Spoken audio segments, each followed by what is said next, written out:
Next up, we have Lessons from Pinocchio, Authenticity, Innovation, and Humility in Toys, presented by Joe Burke.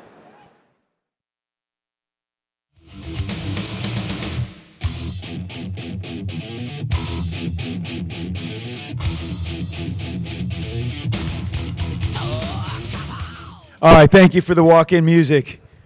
Big round of applause for Pantera. Ladies and gentlemen, esteemed guests, today I want to take you on a journey into the enchanted world of Pinocchio, the wooden puppet who longed to become a real boy. That introduction was done by ChatGPT. So we're talking about authenticity and authenticity in toys. This does exist. So I've put together a little program for you based on a number of experiences that I've had. Is anyone familiar with Disney's second animated feature? Yeah, you look like a Disnoid. So I had the good fortune of being the national brand director of Disney stores from Ratatouille to Wall-E. And based on that experience, I was able to get together with my family and a lot of really close friends that I worked with, fellow cast members at Disney, and create a toy. But before we get into that, I want to share with you a story about Pinocchio, a wooden mannequin that became real. And it has everything to do with authenticity, innovation, and humility in toys. Now, I'm going to talk about authenticity, humility, and innovation in toys. Where did those three words come from? In 2015, I joined a national board of directors for a children's foundation called Team Kids. One of the founding members was a gentleman named Colin Baden. Colin Baden was the genius and creator and CEO of Oakley. And I asked him one time, we became very good friends. We used to hang out at the Oakley headquarters in their secret room. They had a bar up there that was hidden. And I said, what was the secret behind Oakley? How did you take Oakley from where it was, which was nowhere, to wraps and to be this global brand? He said three things: authenticity, innovation, and humility. And I said, could you explain that? So he did, and I take you on this little adventure. If you take any notes on this from this talk, or take anything away from this talk, it is those three words: authenticity, innovation, humility. Authenticity. So in the toys, I want to share with you a few things about authenticity. Who remembers these? Who's old enough like me that remembers this? So for $1, you could look through your hand, and of course they show a lady in the background, and you have X-ray specs for $1. Now, I saw this in Boys Life magazine as a kid. I took some of my paper route money, and I did my mail-in and got my X-ray specs. Does anyone remember what the X-ray specs really were? It was a feather. It was a feather with a hole in it, and it wasn't really X-ray. It was an optical illusion. So I can tell you, running a toy company, as an inventor, as a manufacturer, working at Disney, the number one thing a guest will complain about is that the toy didn't do what it said it was going to do.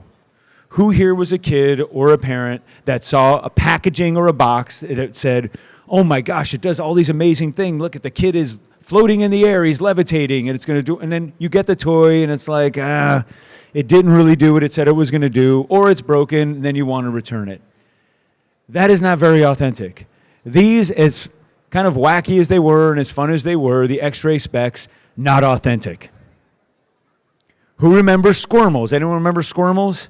Okay, this thing iterated over and over again. And when we saw the TV commercial as a kid, we begged our parents, because I remember it was a little more money than my actual paper route money, but they said we all wanted Squirmels, and every kid had to have their own Squirmels. And if you remember the TV commercial, this little guy he was like a little pet. He'd go through your fingers, he'd come along with you, and of course it turned out to just be a piece of fishing line, and it was an optical illusion again. We all got our Squirmels, we waited for them, we saved up, we did our chores, and again, we were kind of let down. So authentic, kind of better than the X-ray glasses, yes, but still not really authentic as a toy. Pet rock. I find this is one of the most authentic toys ever made. because it told you exactly what it was. It had the little air holes in it because it needed to breathe. It said what it was. It was what it was. It said pet rock. And you know what? For the honesty and authenticity of the creator and what they made, I still think this is one of the greatest toys ever made. The pet rock. Completely authentic.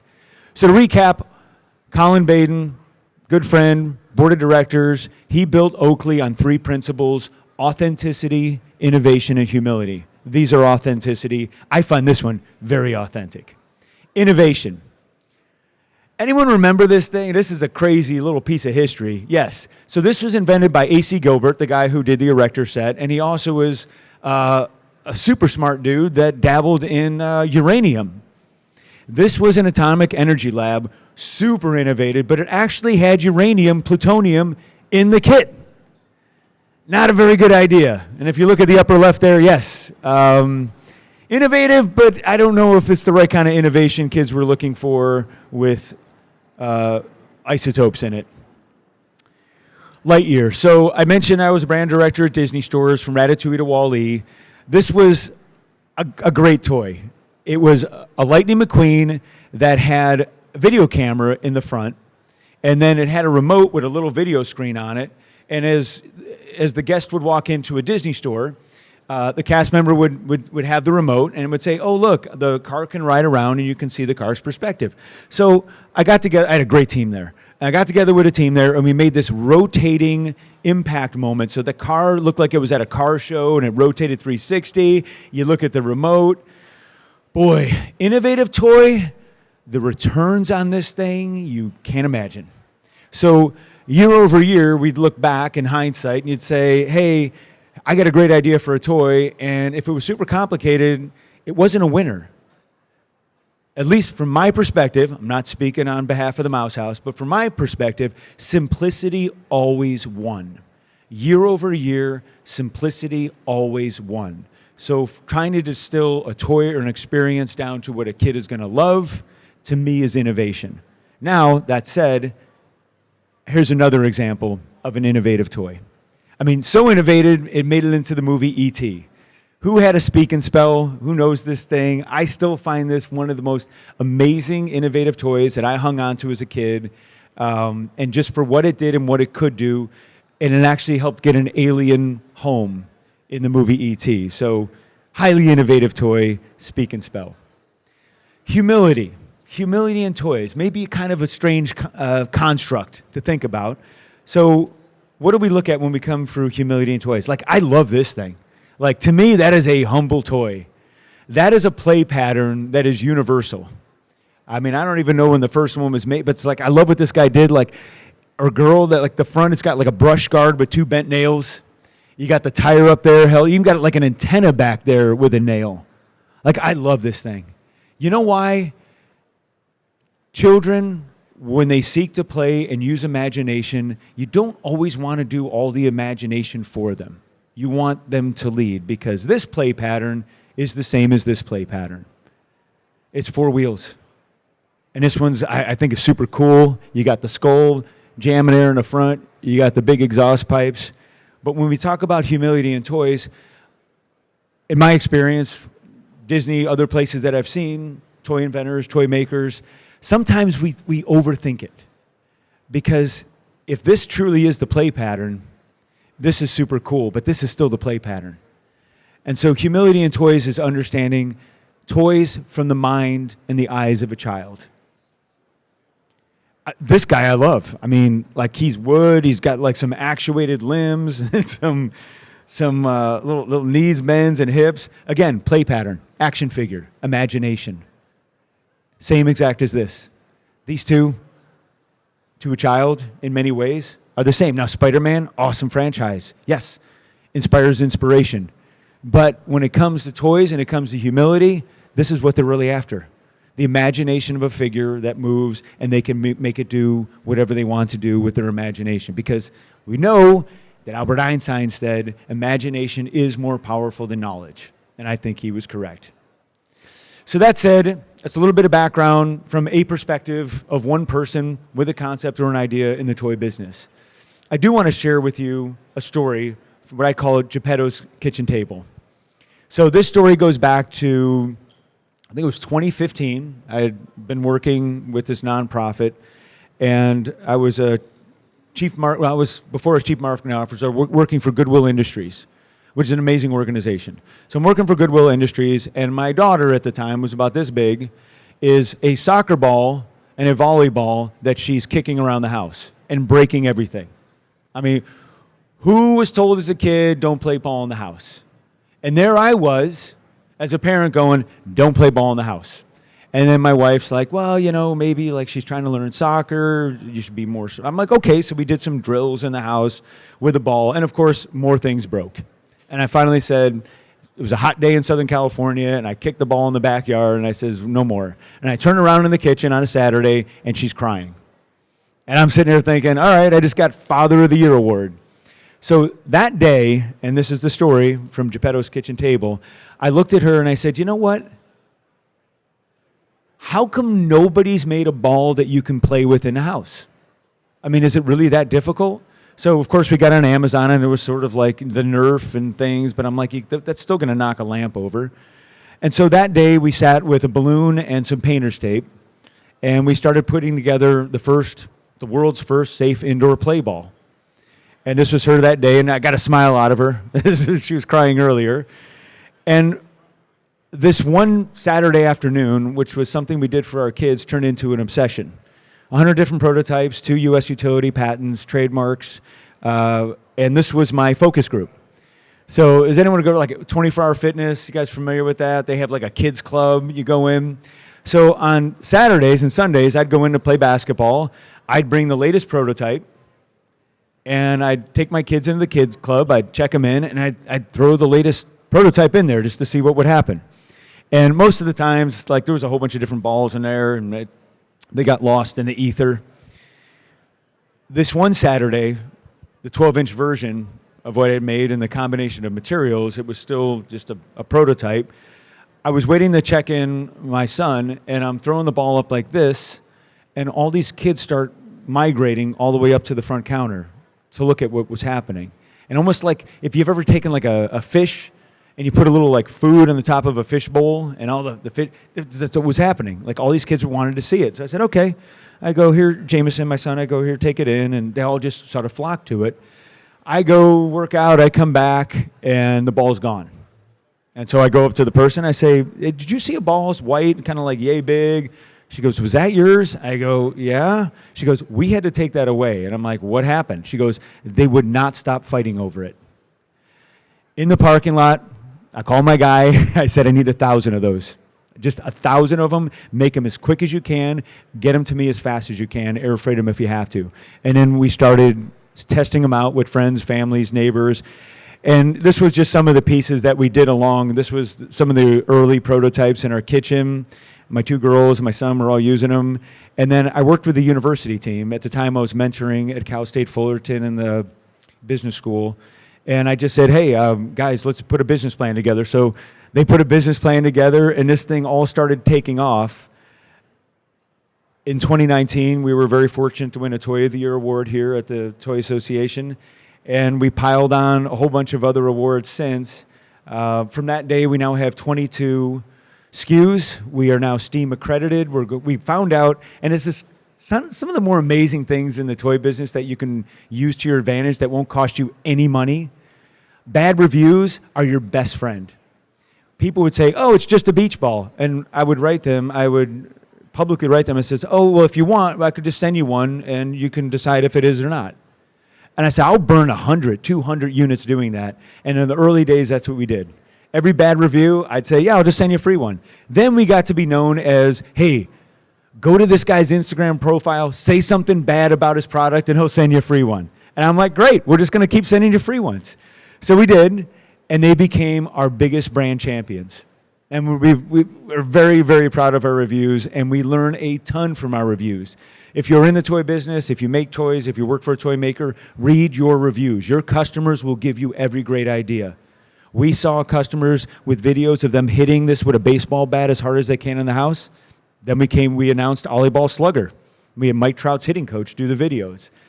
We had all these classroom teachers saying, oh, we got these for the classroom, for active indoor recess, it facilitates learning. We took all of those key points and rolled out with Dr. Amanda Gummer's team, Ollyball STEAM editions, art, math, physics. Your guests, your customers have all the answers. Then we see a gentleman who was a former pediatric therapist. He said, my son, and this is right on Amazon, just amazing. He says, my son was in long care hospitalization. We brought in an Ollyball for them. He was hugging it, holding it, and coloring it in with markers and crayons. And all of a sudden now, boom, our customers again are telling us what to do. A children's hospital in Dallas ordered 5,000 of them for every single one of their hospital guests, and more hospitals have signed on to this program. So listen to your critics. Like, all the answers are in your reviews. They're all there. And then listen to your lovers. Listen to the people that love your brand. They're the ones that will tell you so much about your brand that you don't even realize. This is actually one of the Amazon, this was the gentleman who talked about his son in long-term hospitalization. And it's just grown bigger and bigger when it comes to play therapy. An article is coming out in 2 weeks with a major national foundation about Ollyball and play therapy. Was never the intended use. The intended use for our kids to play ball in the house. In fact, we trademarked the phrase play ball in the house. My patent attorney said no one's even tried to trademark play ball in the house. And I said, why is that? He says it's kind of like trying to trademark eat paste. It's something you just don't do. And so for us, we were able to get play ball in the house as a registered trademark. This is actually the children's hospital that they did. And just if you haven't seen an Ollyball, you color them in with markers and crayons. And that's where we were able to get even more play pattern out of it. And again, listen to your lovers. This was the baseball product from kids hitting it on Instagram, just hitting this thing with a baseball bat in the house. And listen to your lovers. I mean, it's probably one of the best things I could do. This is our whole new STEAM accredited. Again, all these teachers are raving about it. They were buying them at full price on Amazon. You know, some of them, one school bought 220 Ollyball full price on Amazon. And I'm like, who does that? Then when we dug in, we got a hold of them. We were able to come up with a better program for them. And my time is coming down. I will have a little bit of time for any questions that you have, but I do want to share with you, and this is the first announcement and showing of this, is that yes, toys can change the world. They really, really can. And I'm going to share with you something specifically that we created that we believe is going to change the world. Drum roll, please.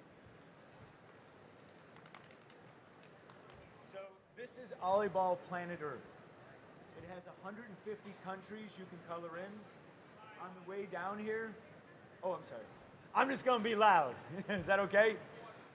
All right. Here, I'll try to do this.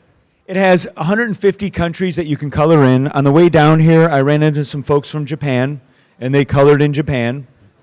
And if anyone here is from around the world, I have a marker with me, and I invite you all to color in either the country you're from or a place that you love. And this is going to be our next STEAM project, and we really do believe this will change the world. Are you ready? Get your cameras out. This is the first time this is going to happen. You'll be the first one to see this.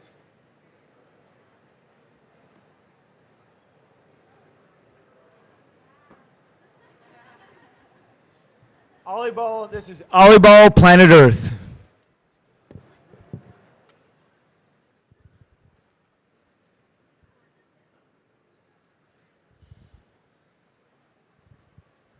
And who wants to color in their country? Anyone? Ready? Here's a marker. And the ball's coming right to you.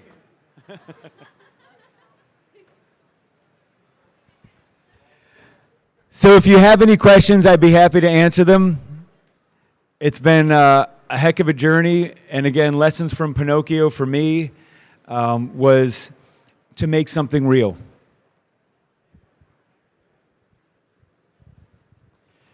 Thank you very much.